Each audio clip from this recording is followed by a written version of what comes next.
Hey everybody, welcome back to Ogre Speed Shop. So we're going to start on part 2 of trying to revive the Camaro, figure out what's wrong with it. So let's go ahead and get into it. Okay, so I kind of jumped ahead a little bit. I got the wire harness completely pulled off the engine, but all that's left to do, if you look down inside here, it goes into the firewall, and there's like either 2 or 3 plugs under the dash that need to be unplugged, and it can be pulled out, and it'll be one complete harness just for the engine harness.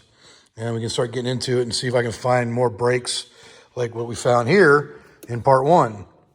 And we found out that this is actually for the fuel sender, and the other one that's broken is actually for the vehicle speed sensor. But you can see there's other wires that are cracked here too, and I'll get more into that once we get further into it. But first we got to get this.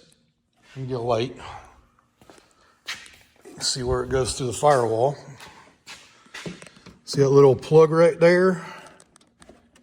A little rubber dealio that pops out, and the rest of the harness comes through. But first we have to get it up underneath the dash and pull it or disconnect it. And I'll show you where that's at here in a minute. All right, so in order to get these last couple wires, we have to get up underneath here in this area. And I can't remember if it's screwed in or if it just pops in. Oh, it's got plastic tabs, so let me get some tool to pull that off. I had to get a little bit more room to open the door a little further. Would you get out of here, duck? Okay, there's one. I think there's one more over here that looks like it might be broken. Here's 2, and this pops down and out. The next thing we gotta do is get this side panel off here, I think. So that's what we're gonna do, and that shouldn't take much more than just popping it off, because there are screws in it. Dang it. Okay, let me go get a screwdriver. I'll be right back. Okay, so I got a screwdriver here, and get these screws out so we can get this kick panel off. Fortunately, some of these screws are in between the seat and the panel, so I have to get in here with a cool little screwdriver tool thingy, low profile. But these things work really good for a lot of stuff. Hopefully after we pull this off, you'll be able to see it. It's been a while since I've done this, but I can't remember exactly where the plugs are at for this. And they're way up inside there. I already pulled it out. Let me see. Let me put a light around there.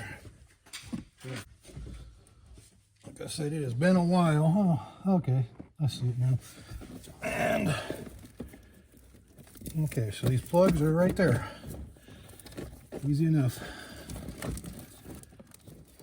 So this is the only, let me get the light back over here so everybody can see. All right. So this is the only plug that comes through. And these are the only 2 plugs by the looks of it that are attached. So you just got to pull these out.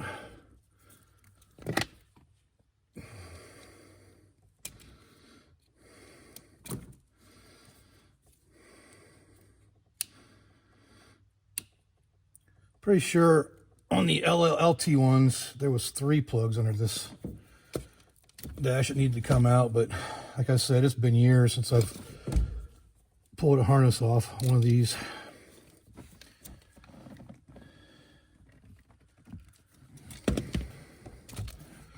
All right, so that should do it. I think that's all that goes through. Yep, that's it. So we should be able to pull those through the front. You see, we can just go ahead and grab this and pull it out. It pulls both those wires out, or those wire plugs out. And it is attached to the wall right there.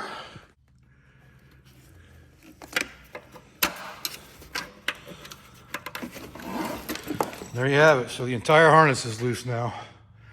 So I can take it out and lay it out on the floor and see what we got. Try to be careful because I know these wires are a little bit. Aha! I was wrong. There is more plugs. All right, covered up. I thought there was more to it, but I'm going to show you these real quick. So you look right there, there's 3 more plugs. So they need to be pulled apart too. I thought I remembered there being 3 plugs for some reason. This one actually has another 4th one. It's a little tiny one right here. So let's get these off. And then the harness will come out.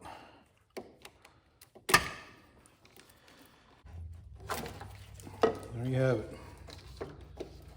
And there's one vacuum line as well, right on this check valve right here. So disconnect it. That should be everything.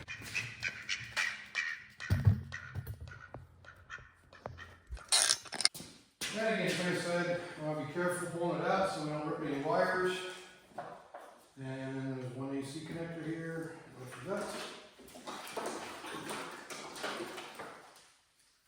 And there you have it. One complete engine harness. I'll lay it out here so we can see what each one is.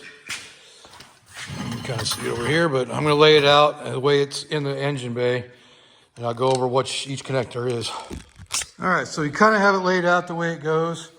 So this is the injectors on the passenger side. So that'd be the right side of the motor. This is your left side of the motor. There's the problem child, I think, is going to be our ignition module plug. This one right here. These are your injectors for the driver's side, for the left side. Oil temp, or oil pressure, cam or crank. No, that's cam sensor. This is crank sensor. And we got some other stuff here, temp sensor, and yeah, but it's basically what it is. So left side or right side of the motor, left side of the motor, the engine or the corner where we just pulled that out of. And this is all underneath the car. So you got your O2 sensors over there, some transmission wires, and a ground. This is an important one. That ground right there goes to the back of the head. NOx sensor right there. Reverse light, speed sensor. Another NOx sensor over there. Your starter wire. So yeah, that's where we're at. Now we can go through it and see if there's any other broken wires. And we definitely want to check out this area here because you can see, now that it's out of the car, see how that pin is like orange? Shouldn't be. It should be silver like the rest of them. So that one got hot at one point. Got to figure out why. Was it the actual ignition module that has the burnt pin like we saw in the first video, or is it something in the wiring that's shorting out? So you got to figure all that out. It's fun stuff, wiring, gotta love it. All right, so we got the wire harness out, waiting on a trip to the junkyard. So what we're doing now is we already did a compression test on it, and that all checked out good. These are the numbers. So now I'm pulling the fuel rail off so I can fire up the fuel pump and see if any of the fuel injectors are leaking. And I did find that this little manifold that has the map sensor, and it controls, it gives the vacuum to the pressure regulator, the fuel pressure regulator, back here. It smells like fuel. So if that fuel pressure regulator is leaking, that could be a problem too. So we're just making a list of problems here, but we're gonna pull the fuel rail off and then pressurize and see if any of them are leaking. Oh, those weren't even tight. That one was tight.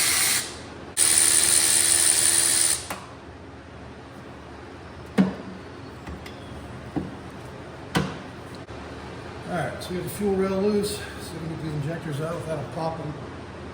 We're losing those things they have. Those O-ring things.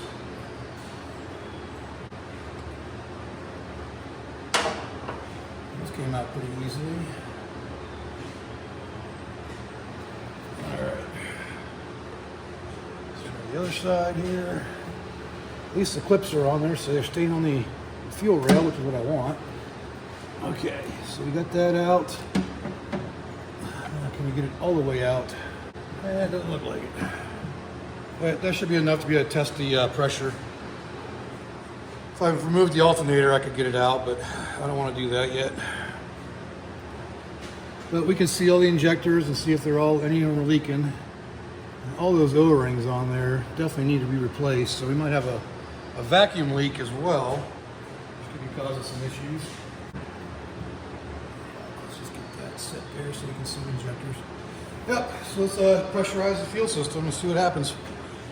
Okay, so I got the fuel pump wired up here. You can see we got some pressure in there right now. Let's turn her on. And we're at 50 PSI and I don't see anything leaking by.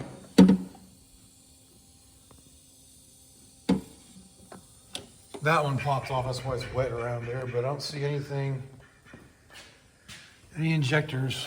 Let me get a light.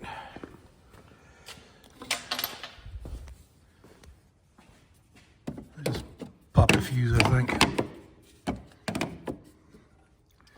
Either way, there's nothing wet anywhere, so the injectors aren't leaking. Okay, so I've gone through and I tested all the injectors. I'm going to show you how I did that. You can see right here, got one wire going to ground, right here. Another wire going to power. It's not hooked in yet, but I'll show you what it looks like when it sprays after we have fuel pressure. I'm getting the fuel pressure by just touching the wire here. You can hear the pump. You can see we're at 50 PSI. Now if I just touch this to power, then that injector will spray. See if I can get it up here to where you can see it.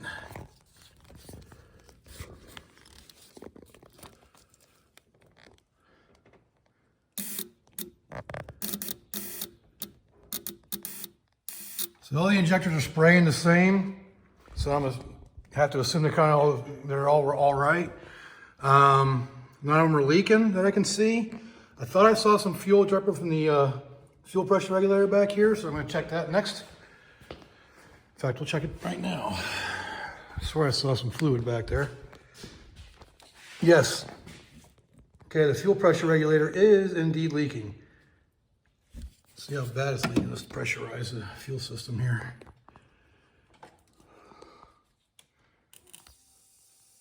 Oh yeah. Look how much it's leaking.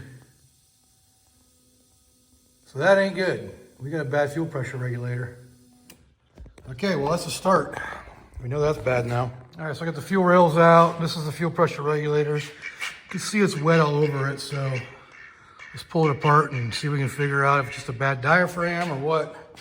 Okay, I couldn't tell if it was leaking out of the vent or the vacuum line or if it's leaking out from around here. But either way, it needs to be replaced. So let's go ahead and pull it off.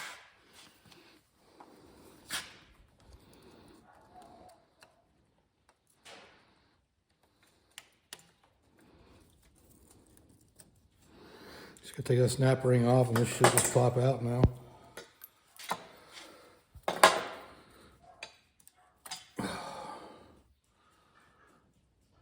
Well, can't really tell what's bad in it. Is that O-ring good? Hard to say. But it was definitely leaking from this. So whether it be that or, I don't know if the screen is, does that come out? Yeah, it probably does.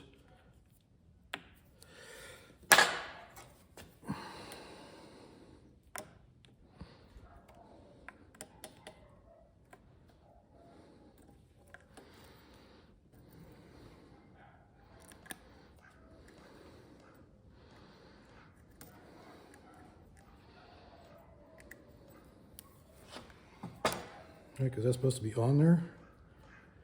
I don't know. I'm not real familiar with this style, but there's a couple O-rings in there that could be bad. Or I don't know. None of them look torn or anything, so anything is possible, but could be internal to this thing too. So you never know. It could be inside here somewhere that's just leaking. There's a set screw there. Maybe we'll pull it apart. Well, I tried to pull that little security Torx bit off of there, but it actually broke the very tip of the tool off. So, I mean, it is a Harbor Freight tool, but oh well, there it is. Look at that. Just broke the little tip off. All right, so I got the fuel rails out. This is the fuel pressure regulator. You can see it's wet all over it. So whether it be that or, I don't know if the screen is, does that come out? Yeah, it probably does. Pretty crazy. But anyways, I'm gonna see what it costs to get a new one. At least we know that that's bad. All right, so where we at on the Camaro, everything checks out until you get back to the wire harness. So that one burnt pin right there, I have to trace back to make sure it's not shorting out someplace, because that's your main power. That's your ignition hot to the ignition module. So trace that back, check all the wires there, make sure it's not shorting out anywhere. Probably replace that too, because it's going to be making contact at all now. It had power to it the last time I tested it, but it wasn't sparking. So I'm not sure if it blew that ignition module or if it's just not contacting the ignition module. But I'm going to run that back and make sure it's good, and make sure it's not shorting out someplace. See if I can figure out what caused that. So for now, we're at a standstill. And like I said, I still got to go to the junkyard, see about getting new harness if I can. But injector's checked out. The fuel pressure regulator is definitely bad. We got to replace that. I got it ordered already from Rock Auto. And fuel injectors are all working. None of them are leaking. So yeah, we're back down to the ignition. So we'll get back on that here in a bit. All right, so I'm going to go ahead and dig into this harness here and trace this wire back and see if I can find any breaks or any place that might be shorting out. So if I find anything, I'll let you know. All right, so I went through this harness and I went through all this pink wire and traced it back. And it ties in right here, and that goes to an O2 sensor out here. That's the only two pink wires on this circuit. And this goes out to here. And I found on this end, it was cut open, but it could have been for me opening it up with a razor blade, the tape. So I'm not sure if the cut was there or if I caused it. But I repaired it, so that's covered up now, so that's not going to be an issue. But I can't find any other evidence of it shorting out anywhere. So I'm going to close this section back up. Now, this plug here plugs in over here on the car and goes to here. So I don't know if maybe this needs to be traced back to the fuse block and everything, and figure it out from there. So there was one weird thing I had when I was doing some readings from the computer to this plug, and for whatever reason I was getting continuity between, it would beep for a second and then go away on one of these wires. I think it might have been these black wires right here. They shouldn't be in the same circuit, but I don't know. So yeah, it's a mess, and that's one of the reasons why I don't really like dealing with newer cars. I mean, I used to deal with them all the time and didn't mind it then, but now that I'm older, I just want to do old cars, you know, and stick with the simple stuff. I mean, the most I've gone is doing the fuel injection on the Firebird, but it's still got all the rest of the old wiring, and it's all contained in one thing for that. So I don't know, it's just still tracing wires. We did find the bad fuel pressure regulator. I got that ordered. That's coming soon. I don't know when, but got it through Rock Auto. It's coming from Aurora, Colorado. But yeah, so I think I'm gonna reassemble that harness, get it all back together. I gotta check everything out on it just to be sure that nothing else could possibly be causing it, and get it back in there so we can actually troubleshoot in the car. And I also want to test the crank sensor. I'll get the crank sensor over here. So I'll take some readings from it, because it's just a magnetic base, so I can just ohm it and watch it change as it goes on there. So we'll see about doing that, testing that out. But yeah, that's where we're at right now. I'll go ahead and put it back together. And I'm still gonna go to the junkyard, and I'm still gonna get this plug, because that one connector, this one pin, is still burnt, and it wasn't sparking the last time I checked. So when I get that, I also want to get a new ignition. Well, not new. I'm gonna see if I can find a factory ignition module, like an actual OEM one, from a car that was wrecked or whatever, and see about switching that out. Because from what the expert said, he says that it's a crapshoot when you're buying new ignition modules. Basically just gotta hope for the right one to work. So I don't know how accurate that is, but That's what we're gonna go with. So this video is getting a little bit long now, so we're gonna leave it here. Still waiting parts, so it's gonna take a couple of days. So when we get the parts in, we'll get back on it. But for now, it's gonna do it for this video on the Camaro. So if you like this video, go ahead and leave a like down there, leave me a comment. Let me know what I can do better. Subscribe if you haven't subscribed. I just hit 2,000 subscribers. I can't believe it's gone that far already. It's been 8 months since I made 1,000. So I really appreciate y'all for tuning in and watching my videos. And on that note, until next time, I will see y'all later.